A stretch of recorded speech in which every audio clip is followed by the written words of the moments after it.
Hi, in today's video we're going to be taking a look at two tools that I think are kind of related inside of Luminar AI.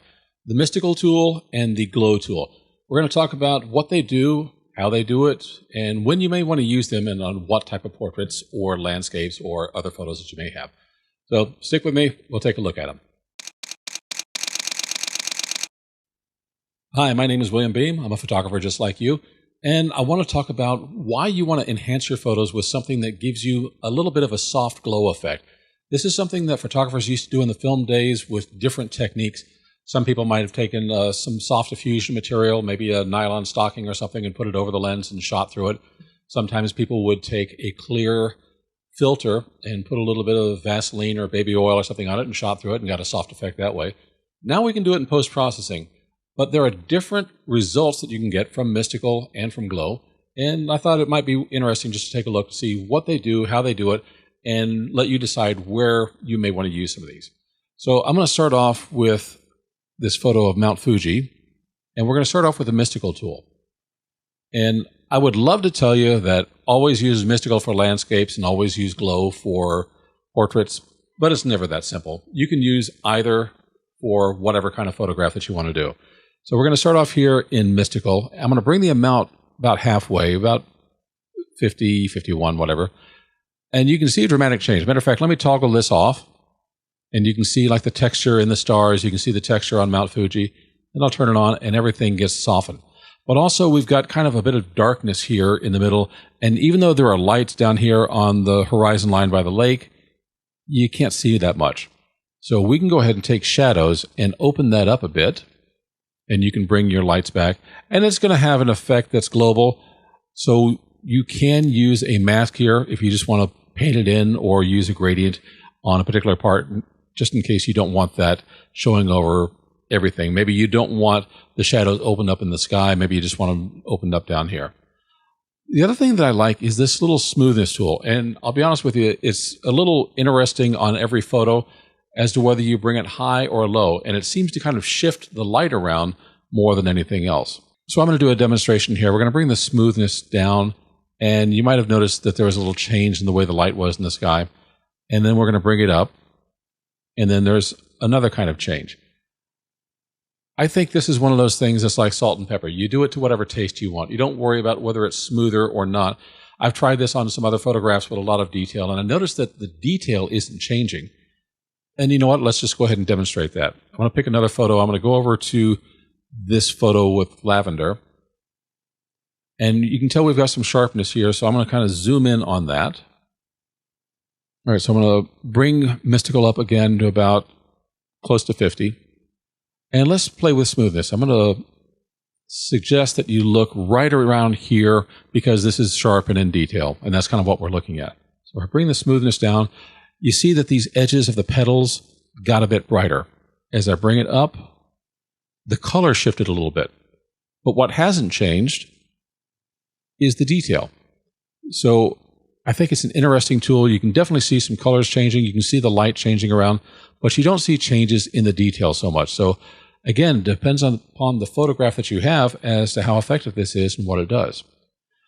I also want to look at the saturation and warmth, and I'm going to change that to yet another photo. So we have a standard beauty photo here, and I'm just going to, again, bring this up to right about the middle. So let's go ahead and take a look at what happens if we play with our warmth and saturation. So we can bring this over here to the yellow side and add some warmth, and you can see the skin tone change. Or you can cool things down and get a different look there. And I really like the way that looks on our eyes. And depending upon your need for the photograph, you know, that kind of skin tone is an interesting thing to do. And also, you might use this to get the skin tone that you want, and then instead of just doing it on the whole photo, just brush it in on our skin tone. And the same thing with our saturation. Let's say if we bring this up, you can tell how that brings things around. And then you might go for a desaturated look. I kind of like that with high key photos like this one, bringing it kind of desaturated and a little bit cooler. But if we turn that off, that's where we were. And that's where we are. So you can have some interesting looks on portraits as well as landscape or travel photos or anything else using the Mystical tool. Let's turn that off. And what I want to do now is go over to the Glow tool. There are different types. So you can see here we have soft focus, glow, Orton effect and Orton effect soft. So let's start off with soft focus. Again, I'm going to bring this up about halfway. And to me, well, let's just say that's not a good look, but we can change that a little bit. You can bring the softness up or down, and that's really too soft. It's kind of like the old glamour shots from the 80s.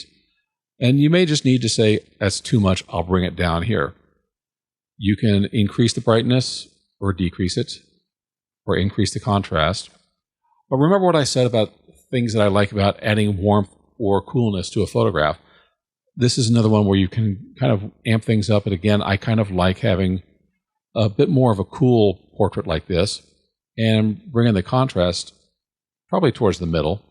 You can tell the difference with the detail in her eyebrows, her eyes, the lashes. When I turn this back on, her skin tone gets brighter, and we've changed the brightness, we've changed the amount, but that's kind of what you get from soft focus. What I find much more fun for a portrait is glow. And I'm going to bring that back up again to about 50.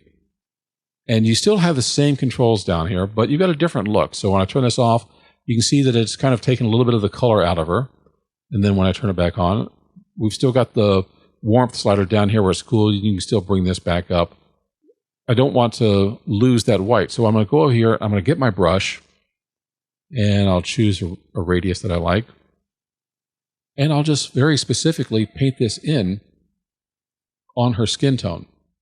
So now that we've got that, we close the mask, and we'll turn this on and off. You can see that we've affected her skin tone a bit, and we can go ahead and cool that down without necessarily affecting the background. And that's just one of the interesting things we can do here. Let's go ahead and reset this one and grab another photograph. One of the questions you may wonder about is, where in your workflow would you use a tool like this? I like to work with texture, tone, and color. Since this affects color, it's not something that I would want to do in my color grading phase. I'd want to do it before that because it is going to have an effect. So let's go back over here. We'll bring in glow. We'll bring this up a little bit. Matter of fact, let's bring it up a lot.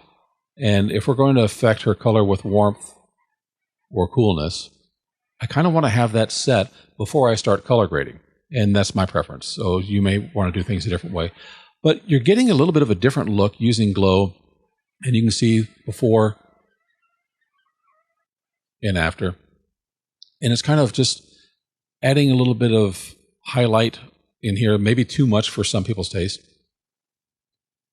Let's bring this down. And if you've got too much brightness that you don't like, you can bring that down over here with a brightness slider. And then go ahead and maybe change your settings for some of these other factors. Let me reset this. I want to go ahead and take a look at the Orton effect. And you can see that this one can get very bright.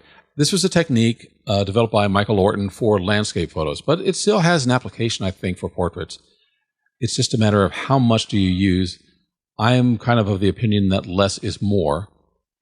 And let me just show you where we were and where we are. I think it adds just a little bit more presence. It makes her skin look a little smoother and softer. It brightens up her hair. So let me turn this off again. And if you look at her hair, the woman's got lovely hair. She's got lovely complexion. But when you turn it on, there's just a little bit of brightness, and it draws your eye in. And you can control how much brightness. If you think it's too much, you can pull that back down.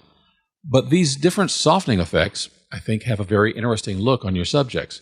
I'm going to reset this. We're going to go back to Mystical and try this on a portrait. And you see we've got a very different look. It really is kind of softening everything. So even things that would have detail like her hair have really changed. You can open up the shadows again if you want to, and you can mask this in or out. And of course, playing with smoothness will give you some different looks depending upon how you like the shifts in color tone and lighting. So the idea is that you can use these tools, Mystical and Glow, on any kind of photograph. Even if one was developed for landscapes and one was developed for portraits, I don't think it really matters. What you're getting is a little bit of a softening effect, a little bit of highlight coming up, and some color shifts slightly in some cases when you're working with the smoothness slider. But overall, I think it just adds a little bit of presence to your photographs. I really like using Glow on fireworks. I like using Mystical on landscapes. And when I'm with portraits, I can go back and forth. It could be mystical or glow. I am not a big fan of the soft light filter. If we go into glow, actually, let me go ahead and turn this one off. If we go into glow and turn on soft focus, there's a lot of brightness there. We can pull that down. But I think I lose detail in the skin. We can pull this down a little bit. And there's an interesting effect. Again, less is more. But quite honestly, I'm happier if I change that over to glow and then maybe bring up some of the softness and maybe amp up a little bit of the amount. I don't get quite the loss of texture in her skin. I don't lose anything in her hair, and the highlights aren't too much. So that's a quick look at Mystical and Glow. And I know I just said that you can use them for anything, but I think it's going to depend upon your photograph. It's worth experimenting, I think, with these two tools and the different types within the Glow to see what really works best to enhance the photographs that you're working on. I hope this was helpful to you. If you have any questions, please let me know in the comments. And if you like this, please go ahead, click the like button. That lets YouTube know if I'm doing something right, and I'll share it with more people. And then we'll just have a whole happy little universe here playing with these tools. Thanks so much. We'll see you again in the next video.